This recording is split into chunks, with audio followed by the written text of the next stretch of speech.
Ellsworth Raymond Johnson, known to everyone who mattered as Bumpy, sat in the dimmed corner of the Cotton Club's back room nursing a glass of bourbon that had gone warm in his hand. The year was 1948, and Harlem pulsed with a rhythm that felt both defiant and desperate, like a boxer dancing on legs that might give out at any moment. Bumpy was 41 years old, and every one of those years had carved itself into the hard lines of his face, particularly around his eyes, which carried the weight of things seen and done that most men couldn't imagine in their darkest nightmares. He'd earned his nickname from the massive bump on the back of his skull, a grotesque protrusion that had been with him since childhood, a physical marker of difference in a world that already saw him as different in every way that mattered.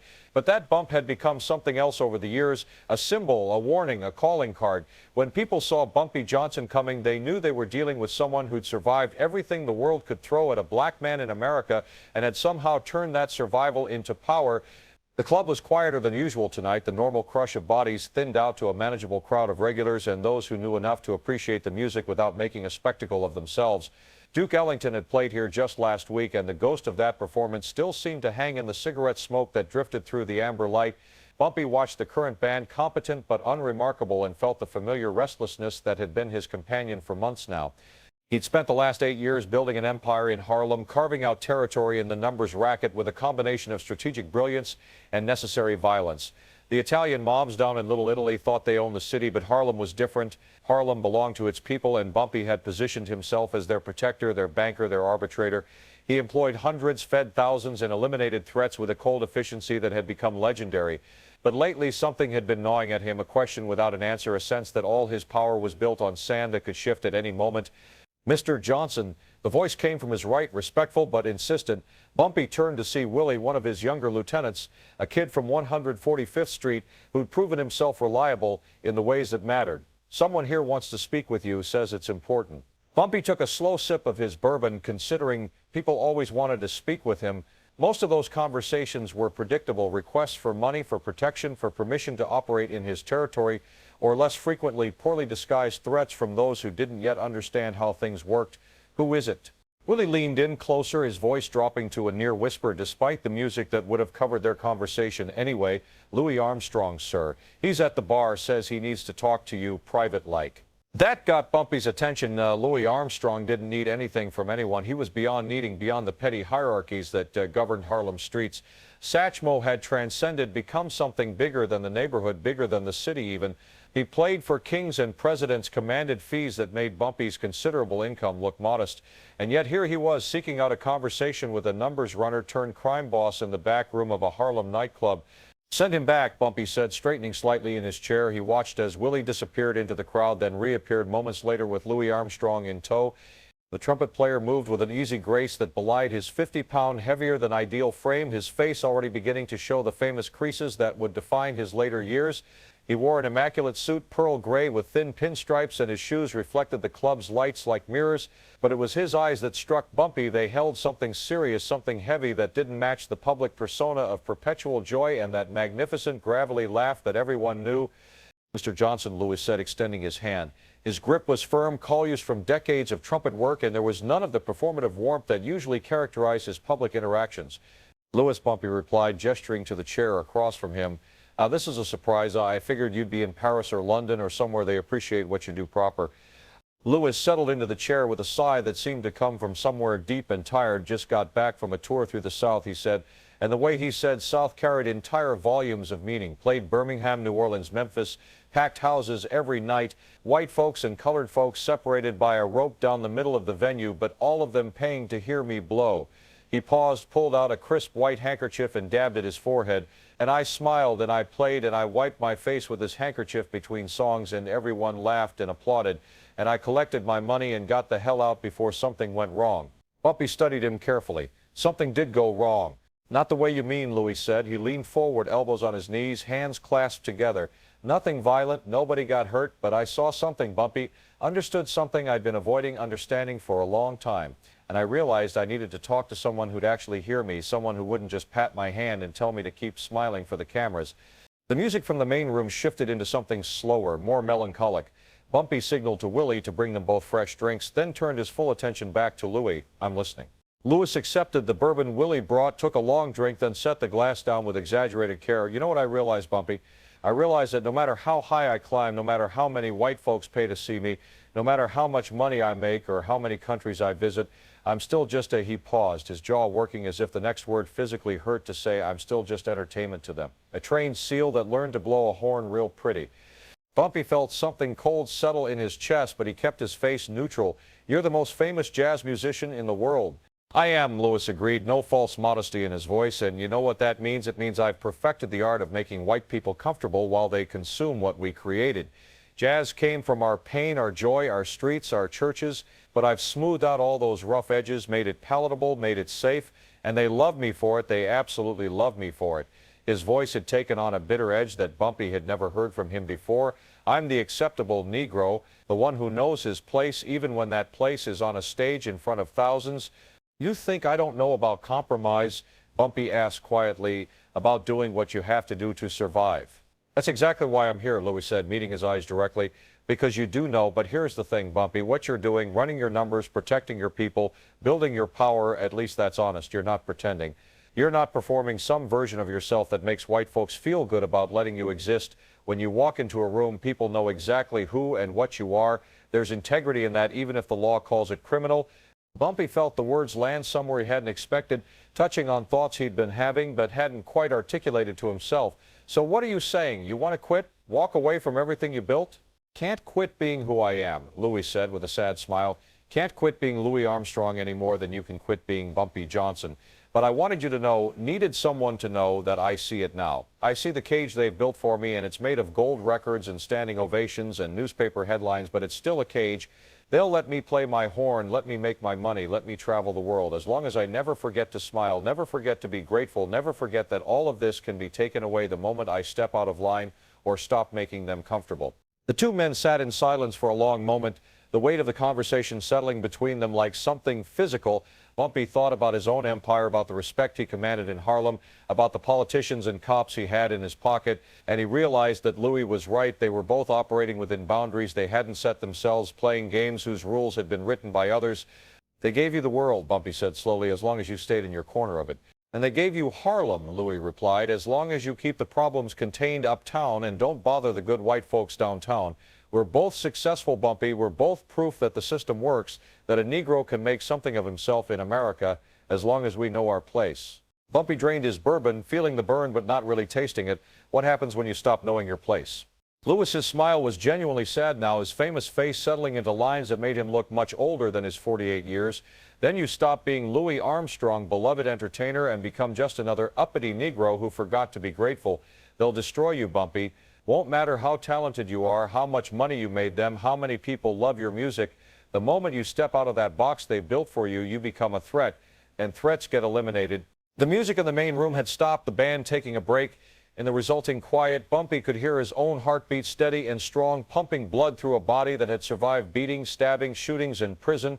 He'd built his empire by being smarter, tougher, and more ruthless than his competition. He thought that was enough. He thought that power was the answer.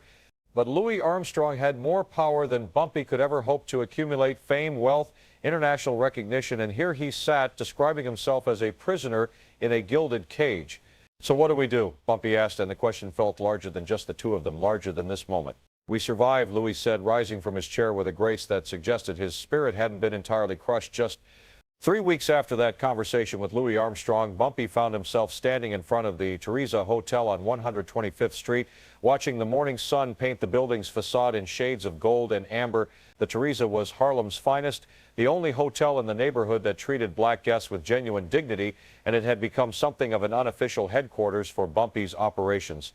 He maintained a suite on the 6th floor where he conducted business away from the prying eyes of the NYPD and the curiosity of competitors. The conversation with Louis had been gnawing at him for weeks, infiltrating his thoughts at odd moments, making him question things he'd long taken for granted. He'd built his power on the premise that strength and intelligence could overcome the limitations imposed by a racist society. If you were smart enough, tough enough, strategic enough, you could carve out your own space and force respect from a world that didn't want to give it. But Louis had punctured that illusion with a simple observation: all the power in the world didn't matter if it existed only within boundaries someone else had drawn. Bumpy pushed through Teresa's revolving door and nodded to Marcus, the day clerk who handled the desk, with a discretion that Bumpy rewarded generously. The lobby was quiet this morning, just a few early risers reading newspapers in the leather chairs near the windows. He moved toward the elevator, his mind already running through the day's business. 3 new numbers runners to vet a shipment of heroin that needed to be rerouted after the cops shut down one of his warehouses, and a meeting with a police captain who'd become greedy beyond the bounds of their arrangement. Mr. Johnson. The voice stopped him cold, not because it was loud or threatening, but because it was entirely unexpected. Bumpy turned to find Vincent Little Vinny Gigante standing near the entrance to the hotel's restaurant, flanked by 2 men who had that particular stillness that marked them as professional muscle. Little Vinny wasn't little. He stood 6'1" and carried himself with the coiled menace of a man who'd killed his first person at 17 and hadn't stopped since. He was a rising star in the Genovese family, a made man with ambitions that exceeded his current station. Vinny, Bumpy said calmly, though every nerve in his body had suddenly gone alert. "This is unexpected. Don't think we had a meeting scheduled." Vinny moved closer, his goons following at a respectful distance. He wore an expensive suit that didn't quite fit his frame, as if the tailor had been working for measurements of the man Vinny aspired to be rather than the man he was. "No meeting," he said, his voice carrying that particular Queen's accent that made every word sound vaguely threatening, "just a conversation between business associates." Bumpy was acutely aware that he was alone. His usual shadow, Willie, was across town dealing with the numbers counting, and his backup, a former boxer named Tommy, who served as his personal enforcer, wasn't due to arrive for another hour. The Teresa's lobby suddenly felt much larger and more exposed than it had moments before. "Then let's converse," Bumpy said, keeping his voice level. He'd learned long ago that showing fear was an invitation for violence, and whatever Vinny wanted, Bumpy wasn't going to give him the satisfaction of seeing worry. Vinny glanced around the lobby, noting the few civilians present. Some were more private, he suggested, though the tone made it clear it wasn't really a suggestion. Bumpy's mind raced through options. He could refuse, make a scene, ensure that whatever Vinny had planned would have to happen in front of witnesses. But that would mean showing fear, admitting that he didn't trust his own ability to handle whatever came next. And more practically, it would escalate a situation that might still be resolved with words rather than violence. "My suite," Bumpy said, making the decision. "6th floor." They moved to the elevator in silence, Bumpy in front, Vinny close behind, the 2 goons bringing up the rear. The elevator operator, an elderly man named Jerome, looked at Bumpy with obvious concern, but Bumpy gave him a subtle shake of the head. Jerome had worked in Harlem long enough to know when to ask questions and when to keep his mouth shut. The ride up felt interminable, the only sound the mechanical grinding of the elevator's ancient pulley system. Bumpy used the time to run through scenarios in his head. Vinny was here for a reason, and it wasn't going to be good. The Italian families had been making noise lately about expanding their operations in Harlem, taking over the numbers racket that Bumpy and other black operators had built from nothing. There'd been resistance naturally, and Bumpy had been vocal about maintaining independence for Harlem's homegrown operations. The elevator doors opened with a cheerful ding that felt obscenely inappropriate. Bumpy led them down the hallway to his suite, unlocked the door, and stepped inside. The suite was furnished simply but elegantly, a sitting area with a sofa and 2 chairs, a desk near the window where Bumpy conducted business, and a small bar cart that held bottles of various high-quality liquors. "Drink?" Bumpy offered, moving toward the bar cart with deliberate casualness. "This ain't a social call," Vinny said, positioning himself between Bumpy and the door. His goons spread out, one moving to the window, the other taking up position near the bedroom entrance. The choreography was practiced professionally. They'd done this before. Bumpy poured himself a bourbon anyway, taking his time, refusing to be rushed. "Then what kind of call is it?" "The kind where we explain how things are going to be going forward," Vinny said. "My bosses, they've been patient with you independent operators up here in Harlem, real patient, letting you run your numbers, make your money, act like you're big shots. But patience has limits, Bumpy, and those limits have been reached. Harlem takes care of its own," Bumpy said quietly, taking a sip of his bourbon. "Always has. Harlem is part of New York," Vinny corrected, his voice hardening. "And New York belongs to us. You've had a nice run, I'll give you that. Made yourself into a legend up here, but legends don't mean shit when business needs to get done. From now on, the numbers racket in Harlem runs through us. You and your boys, you can stay on, keep your cushy positions, make good money, but 25% comes back to the family, protection money for keeping you safe." Bumpy felt something white-hot flash through his chest, but he kept his face impassive. "Safe from who?" "From everyone," Vinny said, and there was genuine menace in his voice now. "From the cops who might decide to raid your operations every week, from the competitors who might decide to muscle in on your territory, from unfortunate accidents that might befall your runners, your counters, your associates." He paused, let that sink in. "From us." And there was laid out plain and simple: submit or be destroyed. Become a subordinate in someone else's organization, or watch everything he'd built get torn apart. Bumpy thought about Louis Armstrong, about their conversation, about gilded cages and boundaries drawn by others. No, Bumpy said softly. The word hung in the air like smoke. Vinny's expression shifted from confident to confused, as if he couldn't quite believe what he'd heard. What? No, Bumpy repeated, his voice stronger now. Harlem belongs to Harlem. I'm not paying you protection money to protect me from you. That's not business, Vinny. That's extortion, and I don't pay extortion. Vinny's face flushed red, anger replacing confusion. You stupid bastard, he is. You think you're untouchable up here? You think being king of Harlem means anything when we decide to move in? I'm giving you a chance to do this the easy way. Easy for who? Bumpy asked, setting down his bourbon glass with exaggerated care. I've spent 20 years building something up here, something that belongs to my community, that employs my people, that keeps money in black hands instead of flowing downtown to line white pockets. You think I'm just going to hand that over because you walked in here with two goons and made some threats? They ain't threats, Vinny said, taking a step closer. They're promises. Bumpy saw the shift in Vinny's body language a fraction of a second before it happened, the tensing of shoulders, the subtle weight shift onto the balls of his feet, and he moved on pure instinct, diving to his left just as Vinny's fist whistled through the space where his head had been. The momentum carried Vinny forward off balance, and Bumpy used that instant to grab the bourbon bottle from the cart and swing it in a vicious arc that connected with the side of Vinny's skull. The bottle didn't break as it did in movies. It made a dull, wet thud, and Vinny went down hard, blood immediately streaming from a gash above his ear. But the two goons were already moving, professional and fast, and Bumpy knew he was in serious trouble. The first one reached him before he could fully recover from the swing, driving a meaty fist into Bumpy's ribs with enough force to crack bone. Pain exploded through his side, and Bumpy gasped, the air driven from his lungs. He tried to pivot to create space, but the second goon was already there, locking his arms from behind in a grip that was practiced and unbreakable. Vinny was getting to his feet now, one hand pressed to his bleeding head, his face a mask of rage. You stupid son of a bitch, he snarled. You just made the biggest mistake of your life. The first punch took Bumpy in the stomach, doubling him over despite the arms holding him upright. The second caught him in the face, snapping his head back and filling his mouth with the copper taste of blood. Vinny was methodical about it, working Bumpy's body like a heavy bag, each punch placed with precision to maximize pain and damage. Bumpy's world narrowed to the rhythm of fists impacting flesh, the grinding of broken ribs, the warm trickle of blood from his nose and split lip. He'd been beaten before. You didn't survive in his world without taking your lumps, but this was different. This wasn't street fighting or prison brawling. This was professional violence delivered with the intention to cause maximum pain without killing. Through the haze of pain, a strange clarity settled over Bumpy's mind. Louis had been right. He thought his power was real, thought he'd escaped the boundaries imposed by a racist society by becoming indispensable, by building an empire. But here he was being beaten in his own suite, in his own hotel, in his own neighborhood, and all his power couldn't stop it. The Italians had decided to expand into Harlem, and no amount of strategy or toughness or intelligence on Bumpy's part could change that fundamental reality. He was still just a black man operating at the sufferance of white power structures. His empire existed because they'd allowed it to exist, and now they were taking it back. Vinny finally stepped back, breathing hard, his knuckles raw and bloody. Let him go, he told the goon holding Bumpy. The arms released, and Bumpy crumpled to the floor, unable to support his own weight. The pain was everywhere now, a full-body symphony of agony. You got 1 week, Vinny said, looking down at Bumpy with contempt. 1 week to think about whether you want to be smart or dead, because those are your only options now. We're taking Harlem, Bumpy, with you or without you. Your choice. Bumpy tried to speak, tried to form words through his split lips and broken teeth, but only a wet gurgle came out. Blood was pooling beneath him, soaking into the expensive carpet he'd imported from Turkey.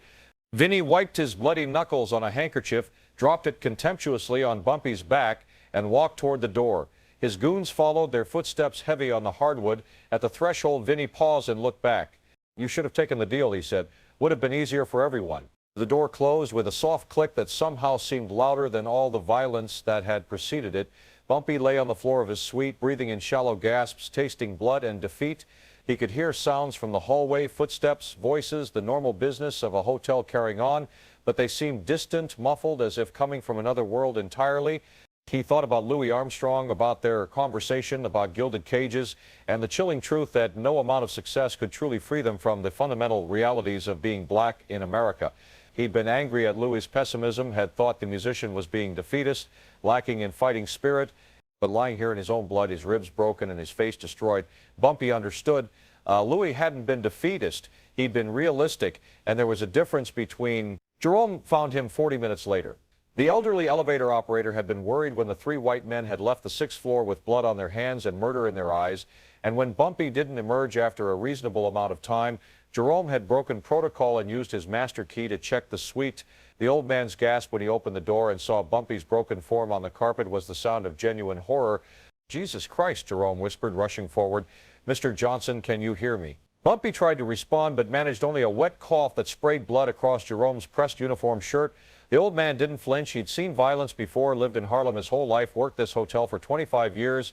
He knew what beatings looked like, knew the difference between injuries that would heal and injuries that would kill. "Don't move," Jerome said, though Bumpy couldn't have moved if he'd wanted to. "I'm calling for help."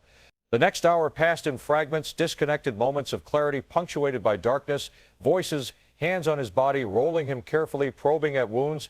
Willie's voice, high and frantic, demanding to know what happened, who did this. Tommy's deeper rumble, cursing, promising vengeance.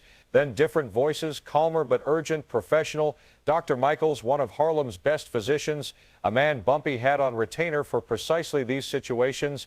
They carried him to the bed, each movement sending fresh waves of agony through his broken body.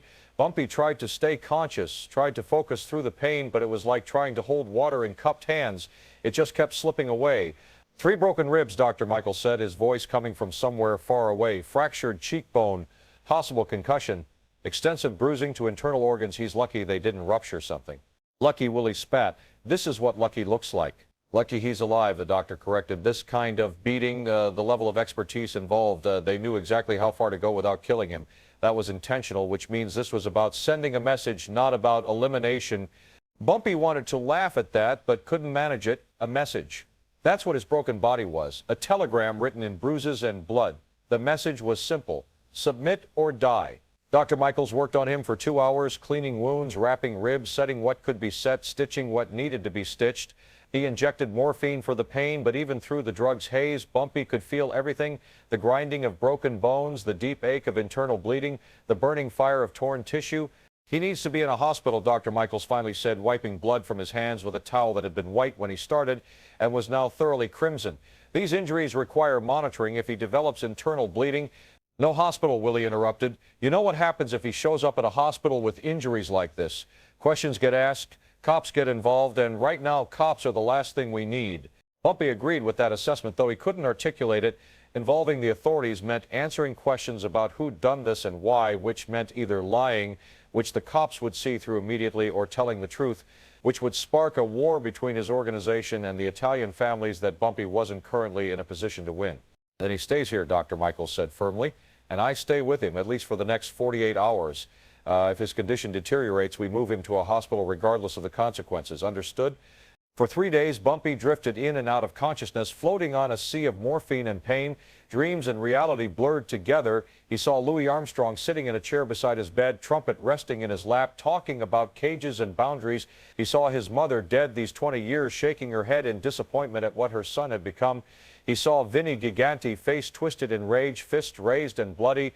When he finally surfaced fully, it was to find himself alone in the suite, afternoon sunlight streaming through the windows. Every part of his body hurt, but it was a different quality of pain now, duller, more manageable, the kind of pain that signaled healing rather than active injury. Willie appeared moments after Bumpy stirred, as if he'd been watching from the next room. "Boss," he said, relief clear in his voice, "thank God. How are you feeling?" "Like I went 10 rounds with Jack Dempsey," Bumpy croaked, his voice barely recognizable. His throat was raw, his jaw felt like it had been wired shut, even though the doctor had confirmed it wasn't broken. "You've been out for 3 days," Willie said, bringing him water with a straw. Dr. Michaels said it was touch and go for a while there. Your body needed time to start healing. Bumpy sipped the water slowly, each swallow a minor agony. "What's been happening? Has Vinnie made a move?" Willie's expression darkened. "Word on the street is that you fell down some stairs. That's the official story the Italian families are putting out. They're not claiming credit publicly, but everyone knows what really went down. And they're waiting, boss, waiting to see what you do next." "What I do next," Bumpy repeated, his mind still foggy but starting to clear. "They gave me a week to decide whether to submit or die." "That was 3 days ago," Willie said. "You got 4 days left, but boss, the men are ready. Say the word and we go to war. We got numbers on our side, home field advantage. We can die," Bumpy interrupted quietly. "That's what we can do. You think the Italian family sent Vinnie alone? He's the tip of the spear, Willie. Behind him is the full weight of the Genovese organization, plus their alliances with the other families. We start a war and maybe we win some early battles, but we lose the war, and everyone who works for me dies in the process. Willie looked stricken, like a child who just learned that his father wasn't invincible after all. So what then? We just roll over? Let them take everything? Bumpy closed his eyes, exhaustion pulling at him despite having been unconscious for 3 days. I don't know yet, I need time to think. But even as he said it, he knew that time was the one thing he didn't have. Vinny's deadline was ticking away, and when it expired, decisions would be made for him rather than by him. That night, as Dr. Michaels changed his bandages, Bumpy studied his own reflection in the mirror across from the bed. His face was a horror show, purple and yellow bruises swollen beyond recognition, stitches crisscrossing his cheekbone and forehead like the tracks of some demented railroad. This was what defiance looked like in the real world, not heroic or noble or inspiring, just broken and ugly and painful. You're healing well, the doctor said, mistaking Bumpy's silence for worry about his physical condition. The ribs will take 6 to 8 weeks to fully knit, but the soft tissue damage is already showing signs of recovery. You're a tough man, Mr. Johnson. Not everyone could have survived what they did to you. They didn't want to kill me, Bumpy said, his voice flat. That's why I survived. They wanted to break me instead. Dr. Michaels finished with the bandages and packed his medical bag. There are different kinds of breaking, he said thoughtfully. Physical breaking is temporary, bones heal, skin scars over, pain fades. But psychological breaking, spiritual breaking, that's permanent if you let it be. After the doctor left, Bumpy lay in the darkness listening to the sounds of Harlem at night filtering through his window. Music from the clubs, voices raised in argument or laughter, the occasional siren wailing past. His city, his people, his responsibility. He thought about what Louis had told him about cages made of gold records and standing ovations. But Louis had been talking about a different kind of imprisonment, one where the bars were invisible but no less real. What Bumpy faced was more immediate, more visceral. Either he submitted to the Italian families, became a subordinate in his own territory, or he resisted and watched everyone around him die in a war he couldn't win. Those were his choices. Submit or fight a hopeless war. There was no third option where he maintained his independence through cleverness or toughness or strategic brilliance. The fundamental power imbalance was too great. He'd built his empire on the premise that intelligence and force of will could overcome structural inequality, but Vinny had taught him otherwise, had literally beaten the lesson into his bones. Individual power meant nothing against institutional power. Black excellence meant nothing when white power structures decided to assert control. Louis had understood this already, had lived with this knowledge for decades, had built his career around the accommodation necessary to survive. And Bumpy had thought he was different, thought he'd found a way around the fundamental limitations that Louis described. He'd been wrong. The morphine was wearing off and the pain was returning, but Bumpy didn't call for the doctor. He wanted to feel it, needed the physical reminder of his limitations, because that pain was teaching him something important, something he'd been too arrogant to learn before. He'd been playing a game whose rules he hadn't made, on a field that was tilted against him from the start, and he'd convinced himself that if he played well enough, skillfully enough, ruthlessly enough, he could overcome those inherent disadvantages. But Louis had been right. There was no overcoming them. There was only survival within the constraints that had been imposed. The cage existed whether you acknowledged it or not, and all the talent and ambition and power in the world couldn't break those bars. The question now was what he did with that knowledge. Did he fight anyway, go down swinging even though defeat was inevitable? Did he submit, preserve his life and the lives of his men at the cost of his dignity and independence? Or was there some third path he hadn't yet seen, some way to survive that didn't require either complete capitulation or suicidal resistance? He didn't have an answer yet, but he had 4 days to find one. 4 days to decide who Bumpy Johnson would be when he could no longer be what he thought he was. By the 6th day after the beating, Bumpy could sit up without assistance and walk from the bed to the bathroom without feeling like his lungs were going to collapse. The physical healing was progressing. Dr. Michaels had been right about his toughness, his body's remarkable ability to knit itself back together after trauma, but the mental work was harder, more complex, less amenable to bandages and morphine. He'd sent Willie and Tommy away, told them he needed solitude to think. They'd argued naturally, worried that Vinny might return to finish the job or that his isolation made him vulnerable. But Bumpy had been insistent, and eventually they'd relented, posting guards at the end of the hallway but leaving him alone in the suite. The solitude was both a blessing and a curse. It gave him the space he needed to wrestle with the impossible choice Vinny had presented, but it also left him alone with thoughts that grew darker as the deadline approached. He had 1 day left, 24 hours to decide whether to submit to the Italian families or watch everything he'd built get torn apart. On the 7th day, Bumpy woke before dawn and did something he hadn't done in years. He prayed, not to the Christian God of his mother's church, though that presence was there too, hovering at the edges, but to something larger and less defined, some force that might offer clarity, if not answers. Show me how to survive this, he whispered into the darkness. Show me how to protect my people without losing everything that makes me who I am. The answer, when it came, wasn't divine revelation. It was a memory. He remembered being 10 years old, newly arrived in Harlem from South Carolina, getting beaten by older boys who resented the country accent and the second-hand clothes. His mother had found him crying in their tenement apartment, and instead of comforting him, she'd given him the hardest advice he'd ever received. You can't win every fight, she'd said, wiping blood from his split lip with the same handkerchief Louis Armstrong would later use to wipe his famous sweating face. But you can choose which fights matter. You can choose how you lose the ones you can't win. And you can make sure that even in losing, you keep something of yourself intact. Young Bumpy hadn't understood then. He'd wanted to win, wanted to prove he was strong enough and tough enough to overcome any challenge. But his mother had been teaching him something more sophisticated, that survival sometimes meant strategic retreat, that dignity could be preserved even in defeat, that losing a battle didn't have to mean losing yourself. He thought about Louis Armstrong, about their conversation, about the bitter self-awareness in Louis's voice as he described his gilded cage.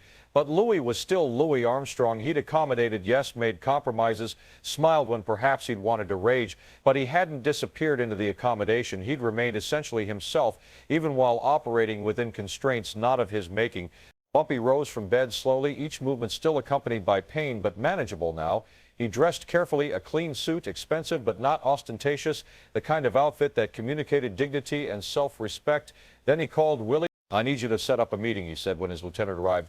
Vinny Gigante, neutral ground today. Make it happen. Willie's face showed his worry. Boss, you sure about this? You're still healing, still weak. If this goes wrong, it's not going to go wrong, Bumpy said with more confidence than he felt, because I'm not going to let it. Trust me, Willie. I know what I'm doing. The meeting was set for noon at a restaurant in Little Italy, neutral territory that belonged to neither Bumpy's organization nor the Genovese family. Bumpy arrived exactly on time, accompanied by Willie and Tommy, but left them at the door to enter alone. He wanted this conversation to be private, without the posturing that came with an audience. Vinny was already there, sitting at a corner table with a glass of red wine and an expression of smug satisfaction. The bandage above his ear, where Bumpy's bourbon bottle had connected, was the only visible evidence of their previous encounter. His knuckles had healed, the bruising faded. It was as if the beating had cost him nothing while taking everything from Bumpy. Bumpy, Vinny said, gesturing to the chair across from him. You're looking better, still like hammered shit, but better than you did last time I saw you. Bumpy sat down carefully, his ribs protesting the movement. Let's skip the pleasantries, Vinny. You gave me a week to decide. Here I am. Let's talk business. Vinny's smile widened. I knew you'd come around. Smart move. You're a reasonable man, Bumpy. More reasonable than your reputation suggested. I didn't say I was accepting your terms, Bumpy interrupted quietly. I said, let's talk business. There's a difference. The smile faded. I don't think you understand your position here. You're broke down, your organization is scared, and my bosses are ready to move into Harlem with or without your cooperation. What exactly do you think you have to negotiate with? Information, Bumpy said, and relationships, and legitimacy in the eyes of the people who actually live in Harlem. You can force your way in, Vinny. You've got the muscle for that. But forcing your way in means constant resistance, constant problems, constant attention from cops who might not be as friendly to you as they are to me. It means a guerrilla war that bleeds your resources and ties up your soldiers in a neighborhood that most of your bosses don't give a damn about anyway. Vinny leaned back, studying him with new interest. So what are you proposing? A partnership, Bumpy said, the word tasting like ashes in his mouth but coming out steady. Not subordination, partnership. I continue to run the day-to-day operations in Harlem, my people, my systems, my relationships with local authorities, but we split the profits 60-40 in your favor. You get the majority share without having to do any of the work. I get to maintain my organization and protect my people from the chaos that would come if you tried to take over by force. 60-40, Vinny repeated slowly. You think you're in a position to negotiate percentages? I think I'm offering you something valuable, Bumpy said. Stability, cooperation, access to the most profitable numbers racket in New York without having to fight for every inch of it. Your alternative is to come in shooting and deal with the consequences. Maybe you win that war eventually, but it'll be expensive and bloody and time-consuming. My way, everybody wins. You get your money, I get to keep working. Harlem doesn't burn. Vinny was silent for a long moment, his fingers drumming on the table. Bumpy could almost see the calculations happening behind his eyes, weighing the proposal against the satisfaction of complete domination, practical considerations against ego. 50-50, Vinny finally said, equal partners, and you run all major decisions by me first, no moves without my approval. It wasn't what Bumpy wanted, but it was more than he'd expected. More importantly, it was survivable. Agreed, he said, extending his hand across the table. Vinny took it, his grip firm but not crushing. "You're smarter than I thought," he said. "Most guys in your position, they'd rather die than bend the knee." "I'm not bending the knee," Bumpy said quietly. "I'm making a business deal. There's a difference." But as he left the restaurant and returned to Harlem, Bumpy knew that was only partially true. He'd bent, maybe not the knee, but something had bent. Some part of his self-concept had been forced to accommodate reality. The empire he'd built was no longer entirely his own. The independence he'd fought for was now shared, qualified, contingent on the approval of people who didn't have Harlem's best interests at heart. He'd survived. Survival had come at a cost. Over the following weeks, as his body continued to heal and the new arrangement with the Genovese family took shape, Bumpy found himself thinking constantly about Louis Armstrong. He'd initially rejected Louis's pessimism, his talk of gilded cages and performative accommodation. But now, living inside his own accommodation, Bumpy understood with painful clarity what Louis had been trying to tell him. They were both performers now. Louis performed joy and entertainment for white audiences while harboring bitter awareness of his limitations. Bumpy performed submission to the Italian families while maintaining the fiction of partnership. They both operated within constraints not of their making, both preserved themselves by strategic accommodation, and both survived by accepting boundaries they couldn't break. The question that haunted Bumpy was whether this made them wise or whether it made them complicit in their own oppression. Had he found a clever way to survive and protect his people, or had he simply chosen a more comfortable form of subjugation? He didn't have an answer, but he was learning to live with the question. One evening, about a month after the beating, Bumpy received an unexpected visitor at the Teresa. The desk clerk called up to his suite to announce that Louis Armstrong was in the lobby, asking if Bumpy was receiving guests. Bumpy felt his heart rate accelerate. He hadn't spoken to Louis since their conversation before the beating, hadn't wanted to face the man whose warnings he'd initially dismissed but ultimately proven prophetic. But curiosity and something like kinship drove him to agree to the meeting. Louis arrived carrying his trumpet case, dressed in a sharp suit that probably cost more than most Harlem residents made in a month. But his eyes still carried that same weight. Bumpy remembered from their first conversation that awareness of costs and cages. "Heard you had some trouble," Louis said without preamble, settling into the chair across from Bumpy. "Heard you made some accommodations to survive it." "Word travels fast," Bumpy said. "Word always travels fast when it comes to powerful black men learning their limitations," Louis replied. "Folks pay attention to these things. They want to see how we handle it, what choices we make." Bumpy studied him carefully. "You here to gloat? To tell me I should have listened when you warned me about cages and boundaries?" "I'm here," Louis said slowly, "because I wanted you to know that what you did, making that deal, choosing survival over suicidal resistance, that wasn't cowardice. That was wisdom. The kind of wisdom that most people don't want to acknowledge because it's uncomfortable and complicated and doesn't fit into neat narratives about pride and dignity." "Doesn't feel like wisdom," Bumpy admitted. "Feels like surrender." "Because you're thinking about it wrong," Louis said, leaning forward. "You're thinking that maintaining your absolute independence was the measure of success, that anything less than that is failure. But that's not how the game works, Bumpy. That's not how it's ever worked for people like us. The game is rigged from the start. Knowing that, accepting that, and finding ways to survive and preserve something of yourself within those constraints, that's not surrender, that's intelligence." "So we're both intelligent accommodationists," Bumpy said, unable to keep the bitterness out of his voice. "How inspiring." Louis smiled, but it was a sad smile. You want inspiration? Here it is. We're still here. We're still ourselves, fundamentally.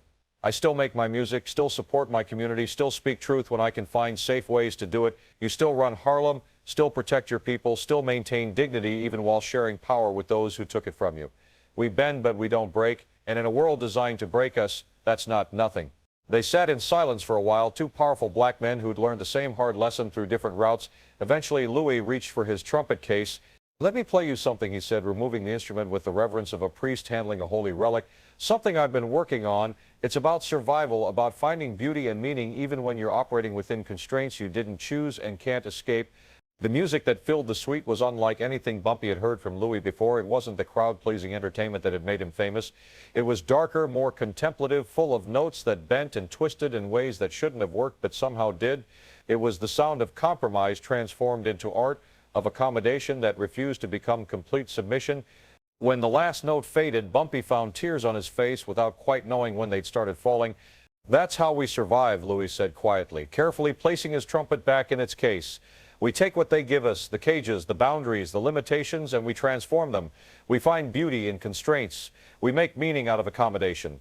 We survive not by pretending the cage doesn't exist, but by learning to dance inside it with so much grace that sometimes for brief moments we forget we're not free. After Louis left, Bumpy stood at his window looking out over Harlem.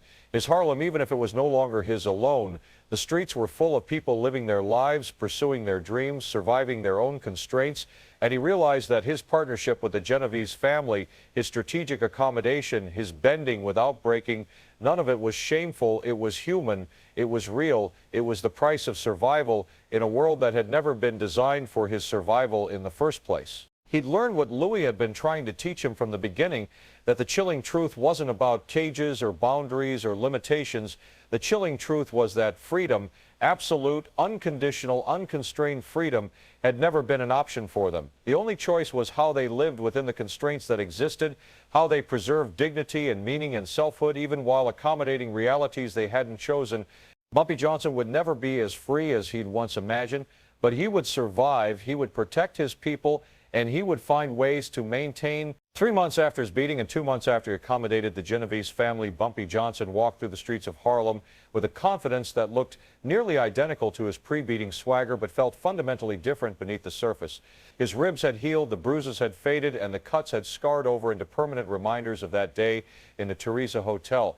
But the deeper wounds, the ones to his self-conception, to his understanding of power and autonomy, those were still healing, would perhaps always be healing. Willie walked beside him, keeping a watchful eye on their surroundings with the perpetual vigilance that had become second nature. They were heading to the Cotton Club, where Bumpy had called a meeting of his key lieutenants. It was time to address the organization as a whole, to explain the new arrangement, and to quell the rumors that had been circulating since his deal with Vinny. The neighborhood looked the same as it always had, brownstones and storefronts, children playing in the streets, old men on stoops discussing philosophy and baseball with equal passion. But Bumpy saw it differently now. He saw the invisible structures of power that surrounded and constrained it, the boundaries that determined what was possible and what wasn't. Harlem had always existed at the sufferance of downtown power, had always operated within limits that weren't of its own making. He'd just been too arrogant to see it clearly before. They entered the Cotton Club through the back entrance, moving through the familiar dimness to the private room where his people waited. 20 men, his inner circle, the ones who'd been with him through the building of his empire and who now had to be brought into his accommodation with reality. The room fell silent as Bumpy entered. He could read the mixture of emotions on their faces: loyalty and concern, anger and confusion, respect and doubt. They knew about the beating, knew about the deal with the Italians, but they didn't yet understand what it all meant for the future of their organization. Bumpy took his place at the head of the table, standing rather than sitting, wanting them to see that he was healed, that he was still strong enough to lead. I'm sure you've all heard various versions of what happened, he began, his voice carrying clearly through the room. Some of those versions are more accurate than others, so let me give you the truth, straight and simple. He laid it out for them, the confrontation with Vinny, the beating, the choice he'd faced, and the decision he'd made. He didn't sugarcoat it or try to present it as a victory. He told them that he'd bent, that he'd chosen survival over pride, that their organization would now operate in partnership with the Italian families rather than in opposition to them. Some of you are angry about this, he said, meeting their eyes one by one. Some of you think I should have fought, should have gone to war, should have chosen death over accommodation. And I understand that anger. I felt it myself. But here's what I've learned. Dying for pride doesn't help anybody. It doesn't protect you, doesn't protect your families, doesn't protect the community we serve. All it does is get you dead and create opportunities for worse people to take your place. Tommy, his enforcer, spoke up from the back of the room, so we're just going to roll over, let them take what we built. They were always going to take it, Bumpy said quietly. That's what I didn't understand before. We never had the power to stop them. All we had was the power to make it costly for them to take it by force, and that gave us leverage to negotiate terms that keep us alive and operational. That's not rolling over, Tommy. That's strategy. Sounds like defeat dressed up in fancy words, another voice called out, belonging to Marcus, one of his numbers operators. It is defeat, Bumpy agreed, refusing to shy away from the word. We lost. The Italian families wanted Harlem, and they have the institutional power to take it. That's reality. But losing doesn't mean we disappear. Losing doesn't mean we stop taking care of our people or stop maintaining our dignity. It just means we operate within new constraints. He paused, letting that sink in, then continued. I recently had a conversation with Louis Armstrong. Some of you know him, know his music. He's maybe the most successful black man in America right now, famous, worldwide, wealthy beyond what most of us could imagine, playing for presidents and kings. And you know what he told me? He told me he's a prisoner, not literally, but effectively. He's constrained by expectations and boundaries that he didn't choose and can't escape. His freedom is conditional. His success exists at the sufferance of people who could take it away the moment he steps out of line. Bumpy could see understanding dawning on some faces, skepticism remaining on others. That's the truth that Louis helped me understand. That's the chilling truth. None of us are as free as we think we are. Not me, not Louis Armstrong, not any black person in America. No matter how successful or powerful we become, we all operate within boundaries that were drawn by people who had power before we got here and will have power after we're gone. And the question isn't whether those boundaries exist. They do. The question is how we live within them while maintaining something of ourselves. Willie spoke up from beside him. So what does this mean for us practically speaking? How does this partnership work? It means we continue to do what we've been doing, Bumpy said. We run the numbers, we employ our people, we settle disputes, we maintain order, but 50% of the profits go to the Italians, and major decisions get run by them first. It's a tax, essentially, the cost of continuing to operate. It's not ideal, but it keeps us in business and keeps our people employed. And when they want more? Marcus asked. When 50% becomes 60, then 70, then everything, when does the accommodation become complete surrender? It was a fair question, one Bumpy had been wrestling with himself. That's the risk, he admitted. That's always the risk with accommodation, that it's just a slower form of annihilation. But the alternative was immediate annihilation, and this way at least we're still here, still fighting, still able to protect our community. Maybe that's temporary, maybe eventually they take everything anyway. But temporary survival is better than immediate death, and who knows what opportunities might emerge while we're still here to seize them. The meeting continued for another hour with various lieutenants voicing concerns, asking questions, trying to understand how this new reality would affect their operations. Bumpy answered as honestly as he could, making no promises he couldn't keep, offering no false hope that things would somehow return to the way they'd been before. Finally, as the meeting was breaking up, Tommy approached him privately. "Boss, can I ask you something?" "Always." "Do you regret it? Making the deal instead of fighting?" Bumpy considered the question carefully. "Every day," he said finally, "but regret doesn't mean I made the wrong choice. It just means I wish I'd had better choices to make.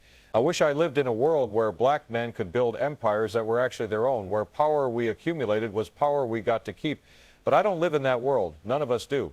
And making decisions based on the world we wish we lived in instead of the world we actually live in, that's how people get killed."